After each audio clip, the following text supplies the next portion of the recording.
Welcome to the Anime Realm channel. This is my recap for the 2023 anime called Kingdom of Ruin. If you like my recaps, please subscribe. The story begins as we are told that God created humanity, and then he created witches, shared his power with the witches and told them that in his place, they would guide the powerless humans. The witches agreed and swore to dedicate themselves to helping humans in the name of friendship.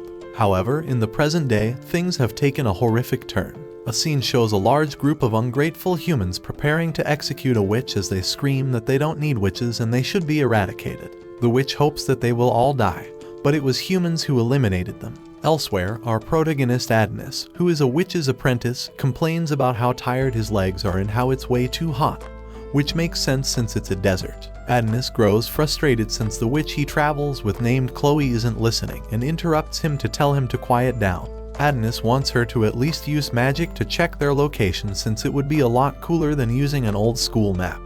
But she calls him an idiot and reminds the boy that magic isn't that cheap.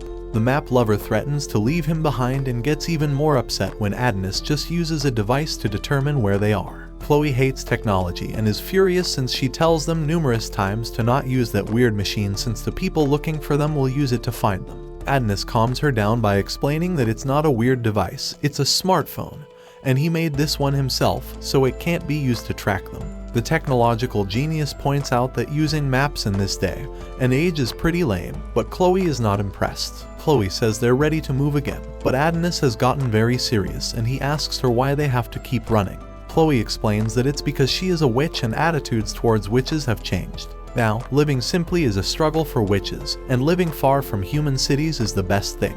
During their journey, Chloe reminds him that they need to find a place that's tolerant towards witches so they can reclaim their peaceful, happy lives. They also need to find a school for him to attend, but our brilliant little technology lover surprisingly explains that school sucks and that he'd rather keep studying under her. Rose inappropriately teases him about liking older women, and the two move on.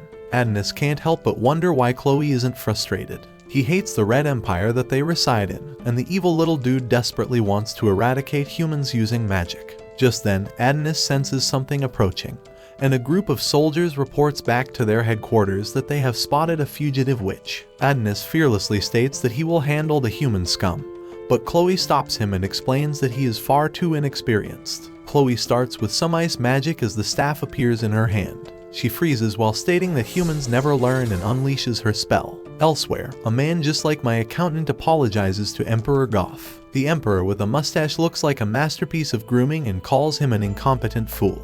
But the suit explains that Chloe is a high-ranking witch who uses ice magic. He tries to explain that a single squadron isn't enough to defeat her, but someone's foot comes flying out of nowhere to silence him. The emperor silences everyone and just instructs them to bring Chloe to him immediately, as he refuses to let her escape. Back to the fight. Chloe's in the coolest pose she can make, and we see that she is exhausted after defeating the hopelessly weak humans. Adnis isn't saying anything though and is furious that Chloe always holds him back. He exclaims that he can use spells and wonders why she won't let him fight. Adnis thinks he could have handled those measly wimps easily. He doesn't see the point in studying magic if she won't let him use it. This crazy kid then interrupts her by bringing a massive sword straight down from the heavens and asking her how could a student of hers be considered inexperienced. Chloe simply tells him that if he whines too much, she will get mad. However, Adnis has concluded and assumes that she must be treating him this way because he is a human like them. He believes that she doesn't want him to kill his kind because she is too nice. Because of this, no matter how much they mistreat her, she suppresses her emotions so he won't fight humans, and she never allows him to fight them. Adnis is at his limit, though, and he can't stand not being able to protect her anymore. He tries to express his feelings, but she stops him and just tells him that she feels the same way as they embrace. One of the humans turned into ice cream sticks has a device that confirms their location. Just then, our duo begins to float, and Chloe is shocked to realize that humans must have completed something. She points out that not even witches can achieve long-distance physical travel, but that seems to be what's happening. The ever-heroic Adnis tells her that things will be okay and he will always be by her side. A look into space shows some pretty out-of-place technology. It's a space station. The people aboard explain that the transfer is so far a success. The drop-off coordinates are set, and a transfer countdown begins. Back on Earth, Emperor Goth gives a speech. He removes his crown so the peasant people can relate to him more, and he starts by saying that he's speaking to them not as their emperor, but as human being. The Emperor, sporting the coolest mustache around, points out that mankind has always been protected by magic. Whenever natural disasters or plagues occurred, they depended on witches, expressed their gratitude for them, revered them, and feared them due to their power exceeding human knowledge, known as magic. Emperor Goth believes this to be unjust. He states that humans are not just weaklings who must bow to the whims of the witches and beg for their assistance. Goth, he tells them to look at the creations of humanity. Their countless airships fly through the sky, and their metropolis fears no storm. The automatic trains driving through their cities will open up new frontiers, and in their hands, they hold the fruit of their wisdom, the smartphone, a device that can be used to play sweet games and watch handicap videos. He tells them that humans are not weak. Even without magic, they can mold the natural world and control it with their strength. Goth, with smooth talk so good he could sell ketchup as tomato smoothies, tells his people that it is time to eliminate the witches and show the world that they are the strongest. Some random girl compliments the genocidal maniac on his fantastic murder speech, and he states that the world will surely move in a positive direction once the witches are eradicated. Just then, a beam of light strikes the stage, and we see that Adonis and Chloe have been teleported. The two can't believe the terrible things that the crowd is saying to them and become angry when they see that it was Emperor Goth who brought them. The ever-valiant Adonis instantly springs to action, telling Chloe to run so he can buy her time to escape.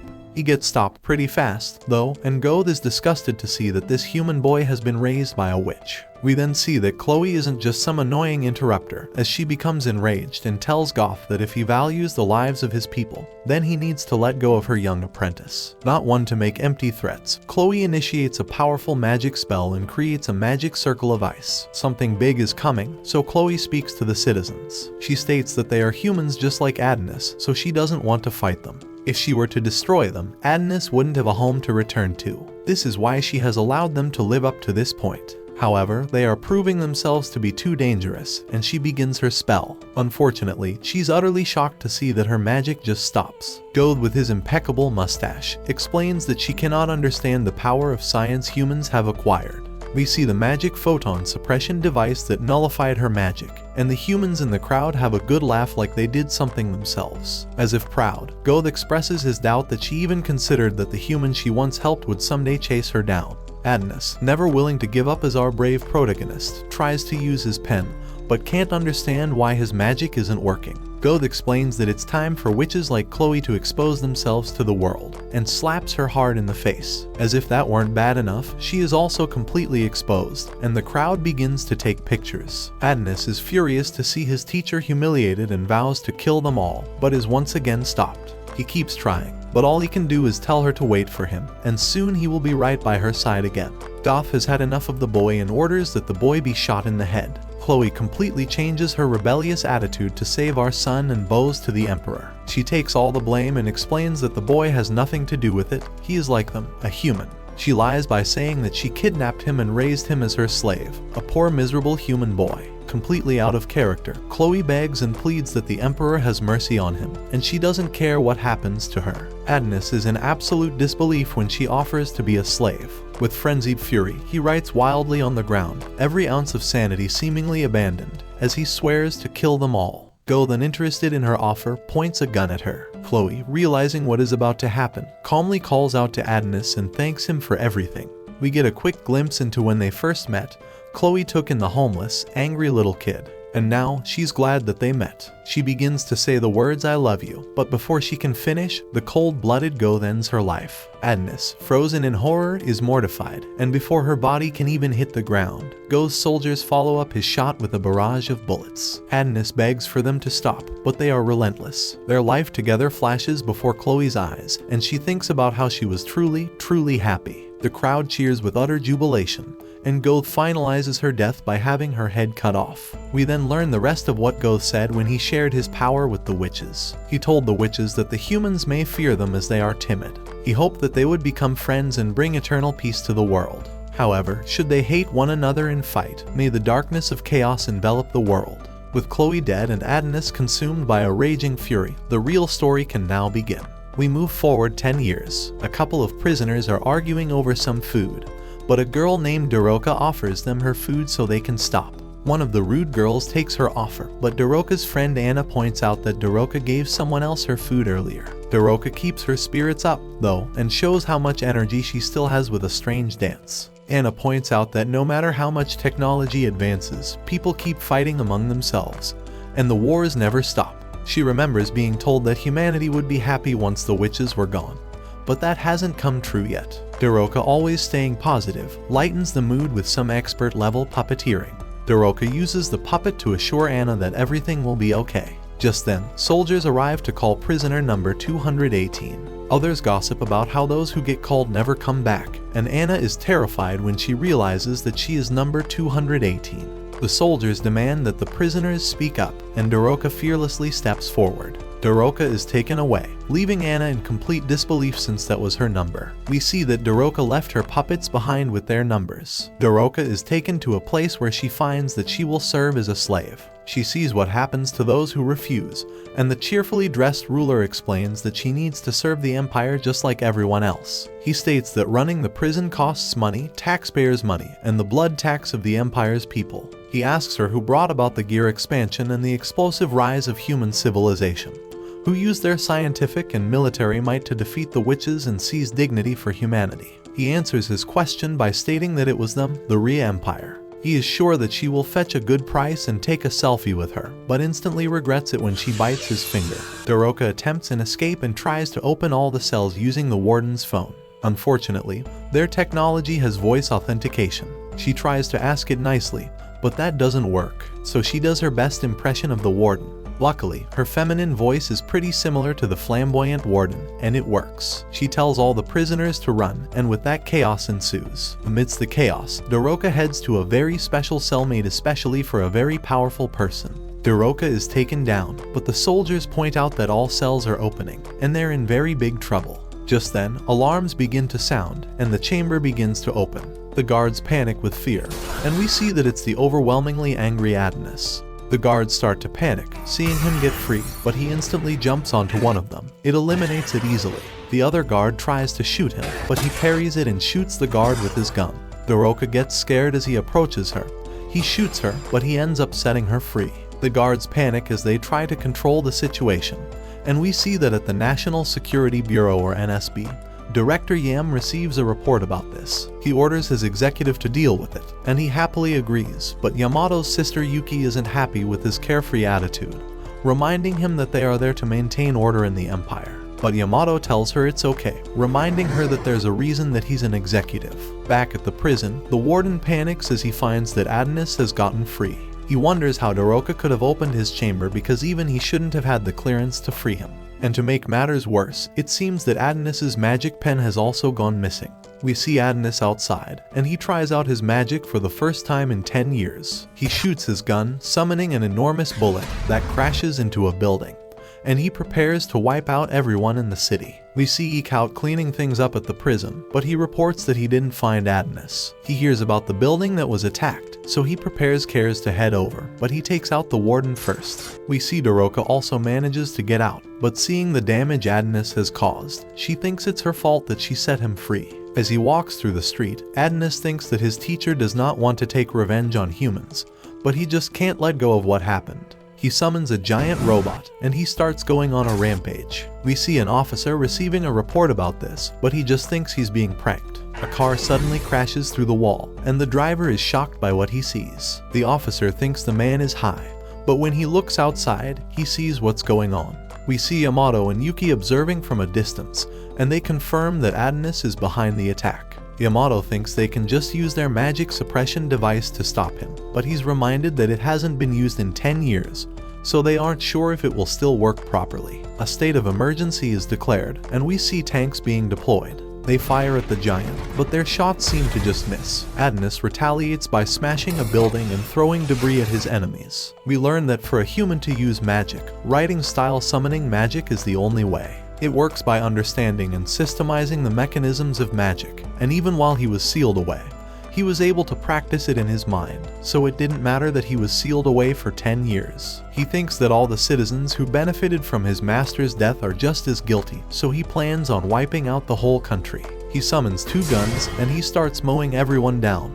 But despite getting his revenge, it doesn't feel quite right, and he starts to cry. Ikaut spots that Adonis is in the giant's hand, and the NSB deploys its jets. They bomb him with missiles, and we see the civilians getting caught in the crossfire. A massive building is about to fall onto a child, but Doroka saves him just in time. She apologizes for everything that's happened, but she promises to make things right. Meanwhile, at the palace, we see the emperor in bed, and we learn he is suffering from an incurable illness. He wonders if it's a curse from God, but he doesn't repent for what he did, thinking that getting rid of the witches was a necessary thing to do for the sake of the human race. We see Adonis engaging against the soldiers on the ground, but his magic is just too strong, and he wipes them all out. He is about to finish off the last soldier, but Doro suddenly begs him to stop, thinking he has done enough, saying she doesn't want to see any more innocent people die. But this just pisses him off. He thinks about how he let her go because she was from a different country, but thinks he should just exterminate everyone. Doroka tells him that Chloe wouldn't want to see him like this, but he tells her not to use his master's name. He wonders if the humans are just using her as a distraction, remembering how they like to fight dirty.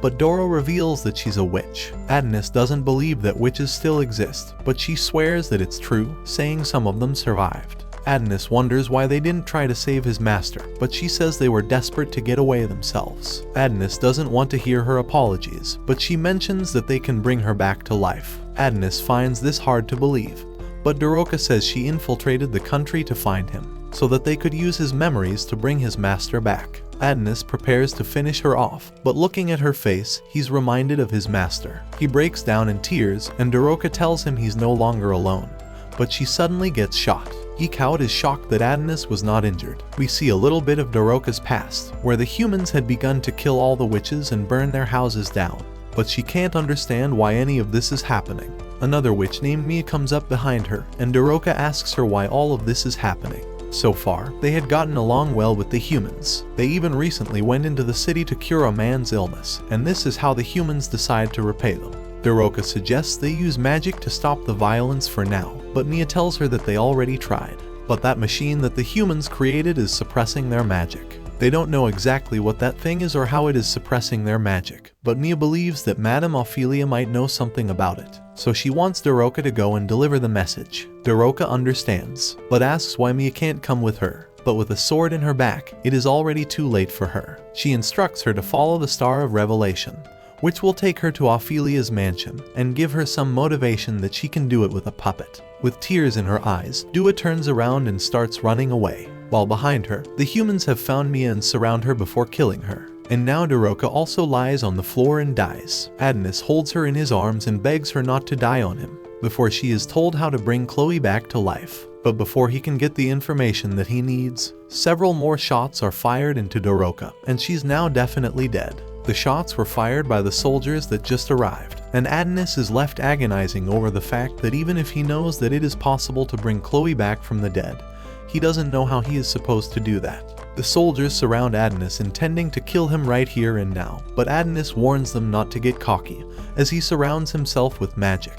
The soldiers see him using his magic, so they all open fire on him. However, none of the shots even come close to hitting him, as his magic stops and redirects the bullets, hitting the soldiers instead. Until there is one guy with the look of, "I should have called in the doctor today." Adonis is slowly walking towards the last guy, while Ikaut aims with his sniper from a rooftop. Once the shot is lined up, he fires his anti-armor sniper rifle directly at Adonis, causing a huge dust cloud to form. However, Adonis is still perfectly unharmed and has stopped the ridiculously large bullet using his magic to turn it into a 9mm round and fire it back at Ikaut.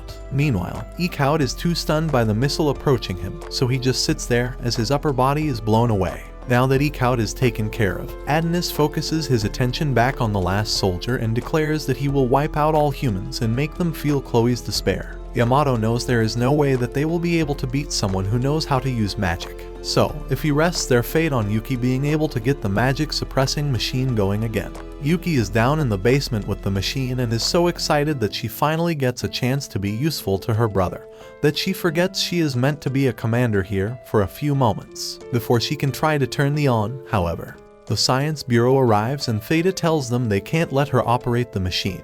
Yuki finds the phrasing of that statement to be a little off-putting, so she reaches for her gun and asks for an explanation from her. The Yamato gets a call from Phone Yuki. He asks her why they haven't turned on the magic photon suppression device yet. But Theta explains to him that they can't do that for a very good reason. Human dysfunction disease, a disease that all the soldiers who took part in the witch hunt 10 years ago. So basically, the machine gives people cancer. It kills the cells of all the humans around it. And since all the witches that maintain an environment where the harmful rays could be cleansed are gone, now the situation is different. If they turn that machine on, it could lead to the end of humanity. And to this point, no one knew of this because the Science Bureau was ordered to hide their findings. All the people who stood before this device and fought the witches are either dead or are now dying of the disease, including the Emperor. So, knowing that turning a machine on will mean certain death for all the humans here, what are they going to do against Adonis, who possesses magic? Their weapons have proved to be ineffective, and nothing they have, aside from this machine, can help them fight the witches. So even with the cancer warning, Yuki still chooses to run forward to turn the machine on, because she sees no other way to stop Adonis. The director yells for her to stop, but since she doesn't stop, she orders all of her crew to fall back to avoid any radiation, and then chases after Yuki to stop her from doing anything stupid. Yuki gets to the front of the machine terminal and begins the activation sequence, while Theta still warns her against it. As she presses the button to turn the suppression device on, Adonis outside suddenly feels his magic fading, and his quill gets knocked out of his hand. He is in a state of shock, because, without the quill, he is just a regular tank of a human being. Yamato sees this happen and questions what happened and if Yuki happened to turn on the machine and what that would mean for her health. However, Theta on the other end of the line, while holding an unconscious and bloody Yuki, managed to turn off the machine immediately after Yuki turned it on, so radiation exposure was minimal. But due to their proximity, they were both heavily affected, and it means that at least both she and Yuki now have cancer. She tells Yamato that since the machine was already turned on, there's no going back now, and he needs to take advantage of the opportunity that this provided and finish Adonis off here and now. His job is to eliminate the threat to the kingdom before him, so he orders all the soldiers on the ground to charge Adonis, while he runs backward to retrieve his quill. And they must have run out of bullets or something because they could just shoot him right now. But before he can grab the quill, a soldier runs up to him, and at the same time, a building crumbles to the ground before them, kicking up a huge dust cloud and forcing the other soldiers to retreat for now. The soldier in front of Adonis unsheaths her gun's thermoblade, raising it to strike Adonis, who still doesn't have his quill in hand. He realizes, damn, maybe I will die like this, but at least I get to see Chloe again in the afterlife. The soldier then brings the sword down and beheads Adonis. Then, with the other soldiers still wondering what is going on there, the soldier who beheaded Adonis walks out with Adonis's head in tow, proudly exclaiming that she did it, leading all the other soldiers to celebrate their victory. The people in the control room also begin to celebrate. But joke's on them, in 2 to 3 years, they'll all have cancer. Yamada is breathing hard, as he believes the trouble is finally behind them and congratulates the soldiers for defeating Adonis, but also tells them that there is no time to relax. They must retrieve the body of Adonis to avoid any reanimation shenanigans, and to evaluate the damage the city has sustained through this whole attack. He also instructs the soldiers to join the rescue teams to help save all the civilians who were caught in the crossfire of the battle. He gets a look at the woman who managed to behead Adonis on the monitor and says she looks young for someone in the army. His assistant informs him that it looks like she's one of the recruits to the armored foot soldiers, and he can look up her information if he wants to know more about her. But Yamato says there is no need as they have more important matters to attend to. He orders his assistant to go down to the basement and check on the physical condition of both Yuki and Theta, who are both unconscious and bleeding badly from all the radiation exposure. After the victory over Adonis has been confirmed, the Emperor gives another one of his speeches to the people, telling them that magic remained in the world and the boy whom they took from the witch's hands 10 years ago had been unleashed upon them once more. He decided to attack them after they had killed his only friend and imprisoned him for 10 years. After, despite being human himself, he held no sense of mercy towards his kind, the humans. I wonder why. Even after 10 years, they uncover the mystery behind how Adonis was able to use magic as a human. And since they kept him alive all along trying to figure that out, all of this happened as a result. However, the people do not need to fear, for Rydia has achieved the pinnacle of technological advancement. It has finally eradicated magic from the world. This, he says while hooked up to his cancer life support, which is a direct result of said technology that eradicated the witches. A student in a school is watching his speech on YouTube, and the teacher points out to the class that they lost a few of their classmates to the previous incident. But national mock exams are coming up, so they need to move past it and continue studying for it. After class, one girl is approached by another who claims to have seen her do something terrible during the incident. The first girl, Ali, claims it was a perfectly natural reaction to the situation and she did nothing wrong there. So the other girl leaves her alone for now. Later that day, Ali goes to visit the memorial for all the people who died in the incident and apologizes to her boyfriend Takuma. He was pinned under a rock and asked her for help. But just as she was about to try to save him, she noticed a rock falling towards them and left him there to die. She is sure that he must hate her now and that she is a terrible person. She left her boyfriend to die. And even worse, she started singing for Adonis, who is the same guy that caused her boyfriend's death. However, a guy pops up behind her and sees her staring at Adonis's pictures, startling her. She realizes that the guy is part of the government, and this could be pretty bad for her, so she leaves immediately. But Oz is not going to let high school girls get away with singing for serial killers, so he reports her for treason, for which she will later likely be executed or imprisoned. He also gets some news from his analysis girl back at headquarters, who hates working for this dude. She informs him that the body of Adonis that they have is a fake, and we see the real Adonis wake up elsewhere. Adonis is surrounded by witches and is held down to a table, because his body is reacting violently to the transportation they used to bring him here. They were worried something like this might happen, but they have no idea what to do about it now. This is where Madame Ophelia steps in and says she will return him to his senses by stimulating his brain, causing him to see memories of Chloe. He continues to struggle until he finally remembers what happened back in the kingdom. The body that was killed by the soldier was a fake, and that soldier turned out to be a witch named Anna. She was sent to infiltrate the kingdom alongside Daroka, and just use duplication magic to fake Adonis's death, so Ophelia could transport him up to the witch's base. She gives the signal, and Adonis is wrapped in a ball, floating into the sky, bringing us to this moment, where Adonis is confused about the situation. Ophelia thanks him for all the fighting he has done for them. He finally has a moment of clarity, and realizes that this must be the nation of witches. He's wheeled around in a wheelchair, because he is still unable to walk, and he looks around the nation of witches, which is a utopia for them, and talks to a few people who had met Chloe in the past, and had a lot of good things to say about her. He is later brought to Ophelia, where he attempts to get out of the wheelchair, saying he can walk by himself now. But Ophelia tells him to stay in his chair, since this place should not feel the influence of a human. Adonis asks her if she knows Chloe, but Ophelia says there isn't a single person in the nation of witches who doesn't know Chloe. Despite her use of ice magic, she always radiated warmth and was beloved by all the witches. But then she was eventually cast out of the nation. Adonis corrects her and points out that she was the one who kicked Chloe out of the nation of witches because she taught magic to a human, him. Ophelia doesn't deny it, but says magic is like the soul of the witches, a power given to them by God to guide the humans, and thus they believe that something like that should never be taught to a human. They all begged Chloe to abandon her human student and return to the nation, but she would only smile and apologize for not listening to them. Ophelia smiles a little, remembering the past, and tells Adonis he can have his quill back. After seeing it, his eyes widen, and he leaps out of his wheelchair, pushing another witch out of the way to get to it. But to be honest, she wasn't blocking his path, so that was pretty unnecessary. It's a magic-imbued phoenix feather with a red dragon eye ornament, which allows a human to use magic. But the reason he is so obsessed with the quill is not because of the power he has with it, but rather because it was a gift from Chloe.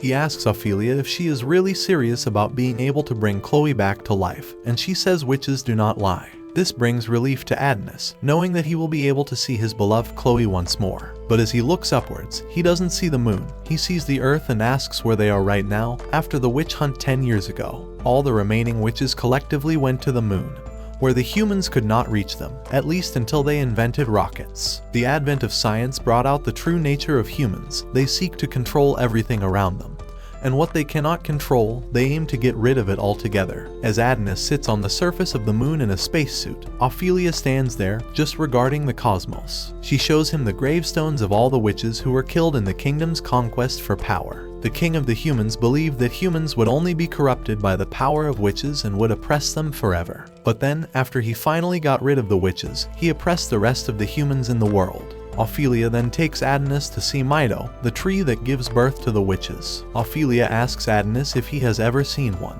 but this is his first time seeing it in person since Chloe did like to talk about her origins. Witches are unisex beings and do not have mating pairs, rather they receive life from these trees. However, this is the last surviving Mito tree that can give birth to the witches since the humans burned down all the other ones, and this was the only one they were able to transport to the surface of the moon.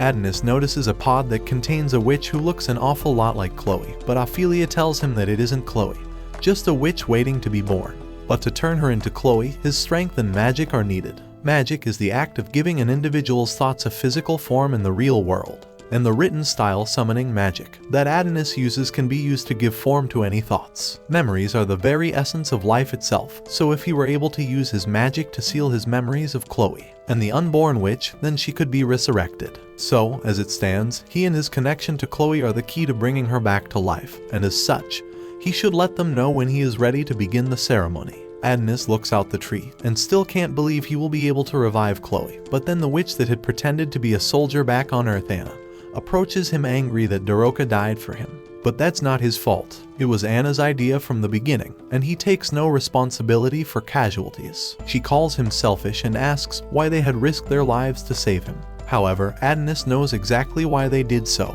and that is because they plan to use Chloe for their purposes. Anna is shocked that Adonis has such information, but back on Earth, before she died, Daroka told him that the witches plan to use Chloe's power, so they must flee the nation after she is revived. He also points out that the witches can survive the harsh conditions of space without any protection. So if they truly came here to just live in peace away from the humans, then they wouldn't have needed to create such an elaborate space station that can support human life. The real purpose of it is to act as a cage for humans. They plan to kidnap human slaves and children to train them on how to use the written style of summoning magic to fight a war against humans. Since the number of witches is low, they need to recover and get soldiers somehow. And since a draft isn't going to cut it, they are going to use Chloe and a little child labor to bolster their offense. They need Chloe to train them, because she's the only one who can make those magic quills that allow humans to use magic. So it is crucial to their plan.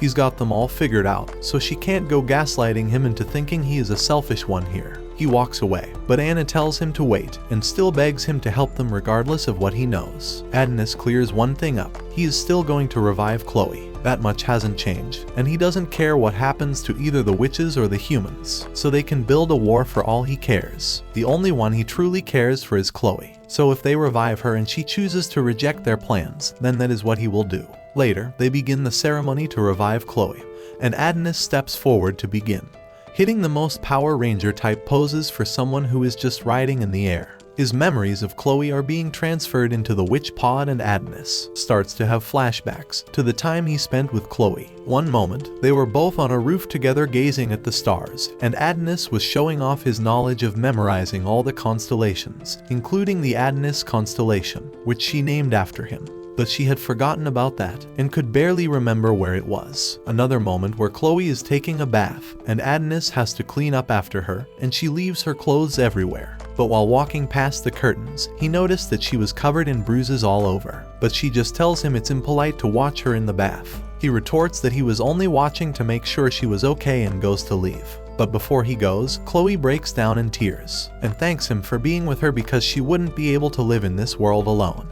And it is the same feeling for him. As he completes the spell, he tells Chloe he loves her, and the pod opens to reveal the witch. However, she looks a lot more like Daroka than Chloe. We see Adonis crying as he tells Chloe that he loves her, and because he loves her, he can't force her to go through the suffering that she has already experienced again. So, for that reason, he will not bring her back to life. There is no place for her here. There are the humans who want to kill her, and the witches who want to use her as a weapon. So, to spare her a terrible fate, he uses his magic to override the spell and have it resurrect Daroka, and he catches her, saying he doesn't want to leave his debt to her unpaid. Daroka is confused by the fact that she is still alive. She can clearly remember getting her back blown out back on Earth. So, how did she end up in the Witch Nation? And she is also naked. She realizes she is nude and gets embarrassed that Adonis is holding her, so she quickly backsteps. He tells her to just put on a jacket and get up, while the other witches are visibly growing angrier by the minute. Ophelia, with an angry smile, questions how he could have done such a thing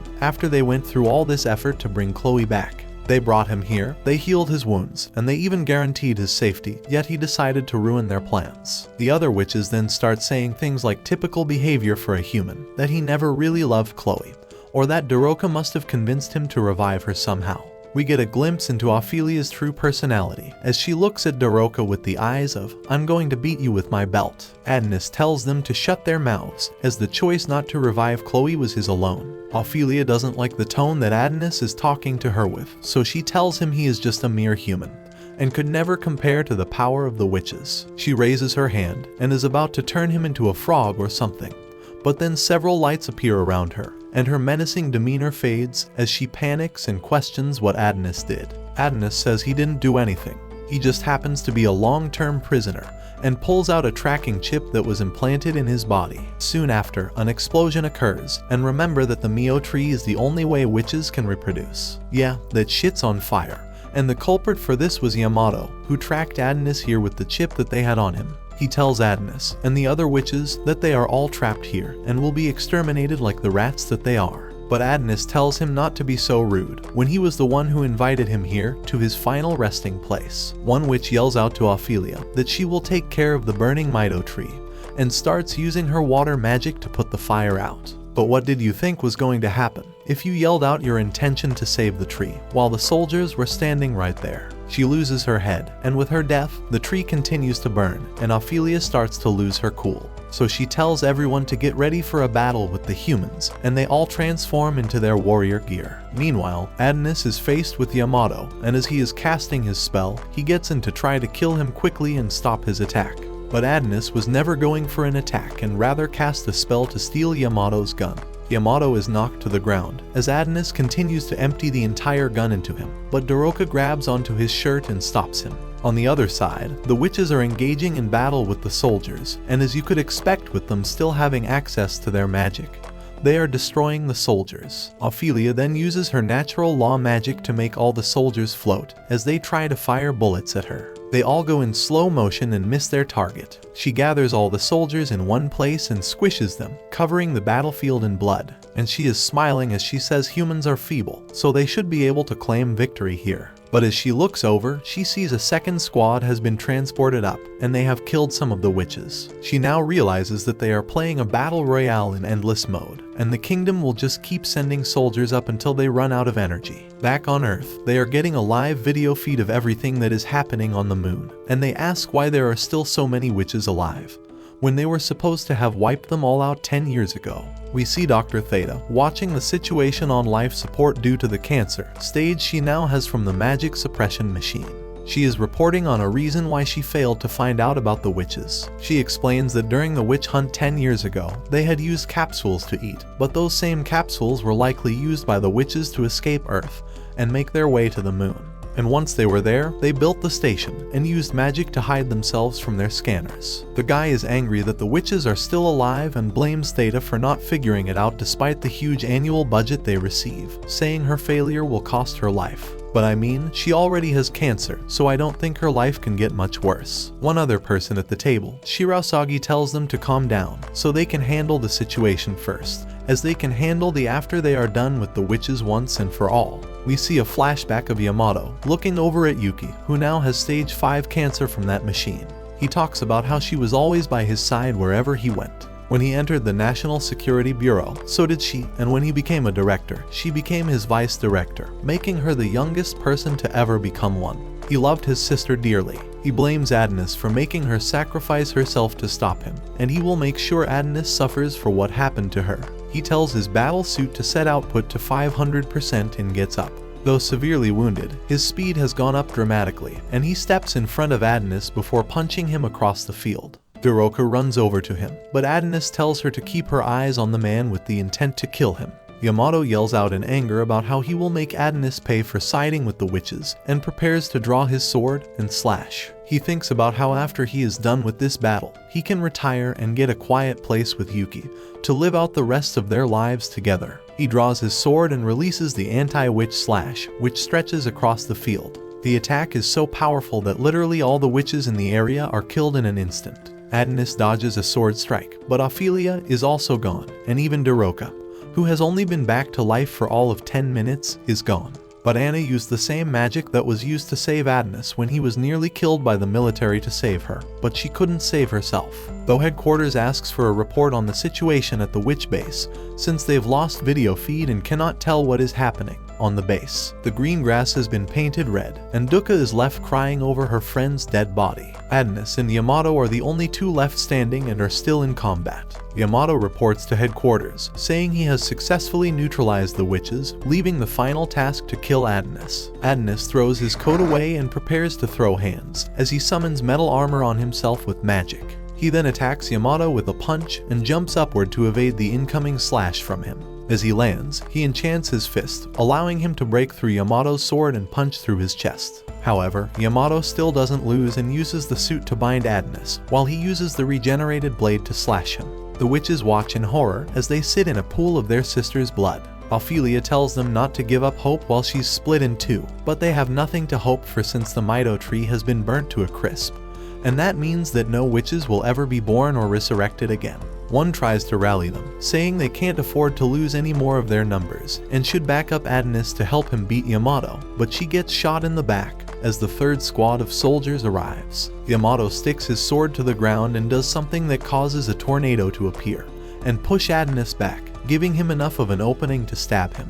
But Adnis also had a trick up his sleeve and brought down that huge sword, cutting off the arm of Yamato. The damage is extensive, but the suit can stop the bleeding, and Yamato proclaims Adnis to be too dangerous to be left alive, and for that reason, he must die here among the witches, while raising his sword to kill the injured Adnis. Adnis has no fear, but Daroka shouts for everything to stop. Yamato is in disbelief as he can't move his own body, and Adnis is impressed as it's clear that Daroka has a wide range of spells she has just cast. The love spell affects all the soldiers as well. She introduced herself, and Yamato gave his name, but it was completely against his own will. His mouth opens on its own, so he realizes that the spell he is under is incredibly dangerous. The other witches watch and begin to think that Daroka might be able to turn things around with her special magic. Yamato demands that she remove her spell, but she refuses. Our revenge-seeking protagonist is thirsty for blood and tells Daroka to end Yamato's life by tearing out his throat. Yamato's rage turns to shock when Daroka simply extends her hand and pleads for all the fighting to stop. She wants him to shake her hand and promise that he won't attack Adnis or the other witches. If he just makes this promise, then she will free everyone from the spell. Our jaded protagonist becomes furious, though, as he reminds her that they killed Anna. His revenge-filled brain can't comprehend what she is doing, and he calls her crazy for even thinking of letting the humans leave alive. The other witches agree as he points out all the lives they have taken, and he warns her that the humans will likely take her life if she doesn't end them first. Yamato proves to be a psycho, as well as he says that Adnis is right, and somehow manages to attack Daroka. He tells her to know her place and explains that the humans will use their science to exterminate them all.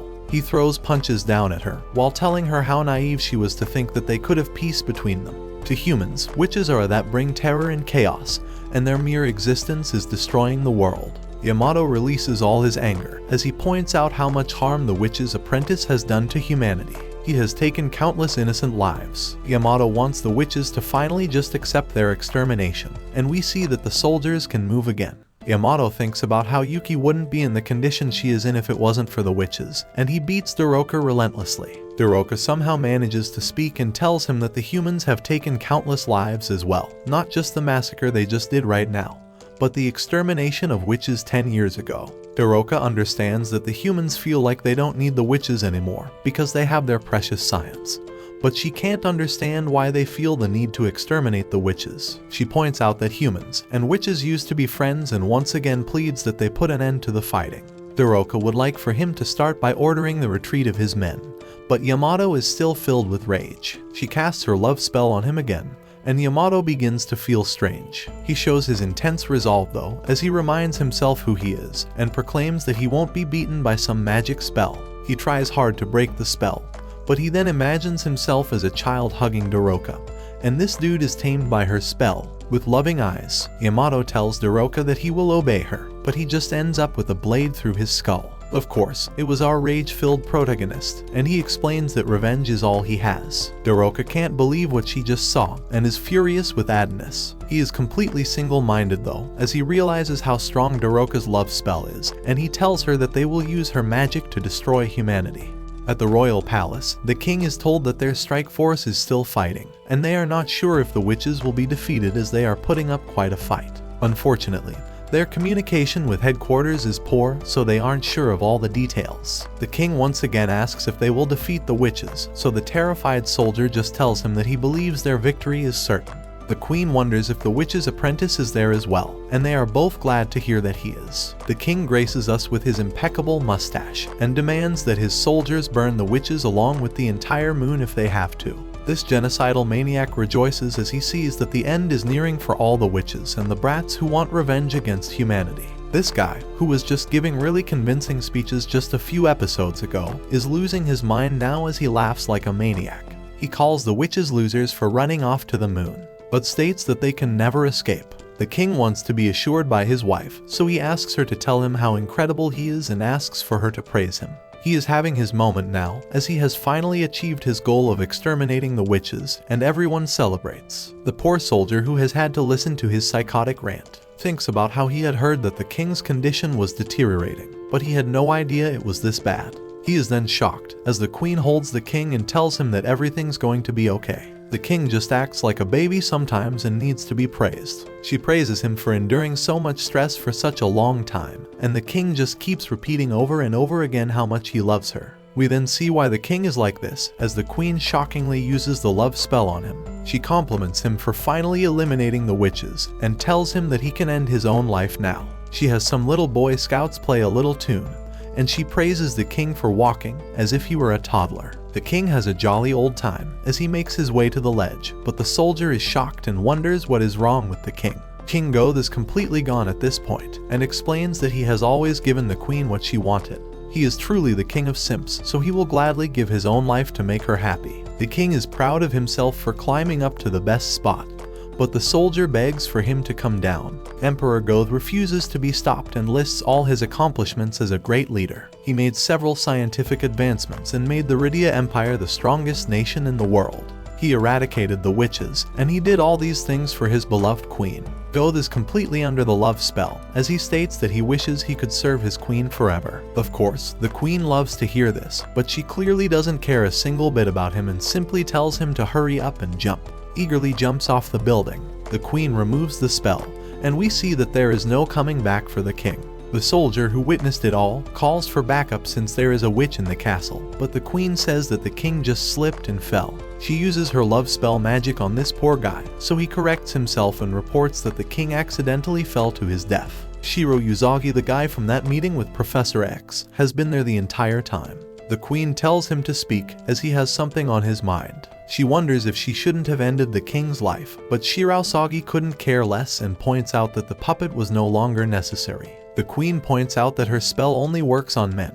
Her kind is too much of a threat against her, so that is why they need to be eliminated. Shiro Uzagi points out that the world can be hers now, but she calls him an idiot, as she doesn't want this world. He should already know what she wants, and she threatens to take his life, just like this poor soldier's, if he doesn't bring her Adonis's real head this time. Shirausagi promises the queen that he won't fail her, but she proclaims that she is no longer a queen. She then reveals her true identity as the witch of the unknown named Dorothea. Her goal is to get someone back, and we see that this person looks like a red-headed version of Adonis. Back on the moon, Doroka rejects Adonis's plan to use her magic to destroy humankind. Adonis is demented, as he still smiles and tells Doroka not to release her spell. He goes after the soldiers who still can't move, and tells them to cry the same way he did when they took Chloe's life. Doroka begs him to stop, but it's far too late, as our protagonist slices through all their troops. Doroka can only watch in horror, but she knows what she must do. She never wanted to have to use her spell on him, but Adonis clearly won't stop. Adonis instantly appears before her and threatens to make her unalive again if she tries to cast her spell on him. Adonis continues his massacre as the soldiers beg for their lives, and Doroka tries to tell him that this won't change anything. Revenge will only give birth to more revenge. Adonis isn't in the mood to be lectured, but Doroka explains that she's just tired of all the fighting. All the death is too sad for her to take. But Adonis is practically the opposite, as he can't stop.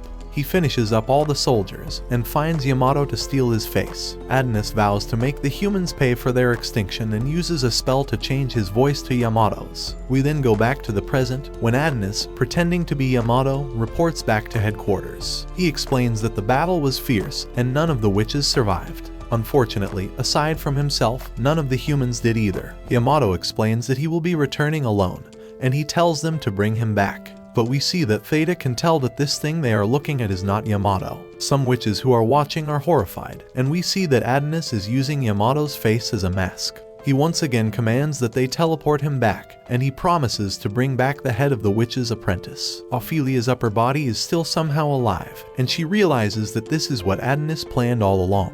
Adonis tries to take Doroka with him since her spell will be very useful, but she refuses. Doroka must have a death wish as she slaps Adonis and points out how ashamed Chloe would be if she saw what he was doing.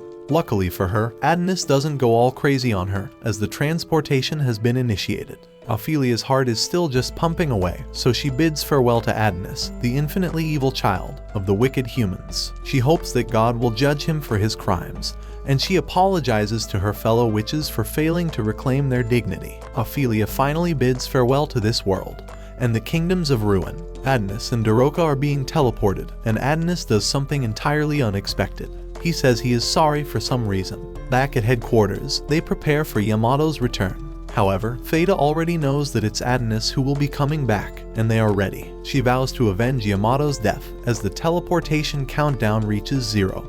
And she commands all the soldiers to open fire. But that's where this video ends. Remember to like and subscribe to the channel. Thanks for watching, and I'll see you next time.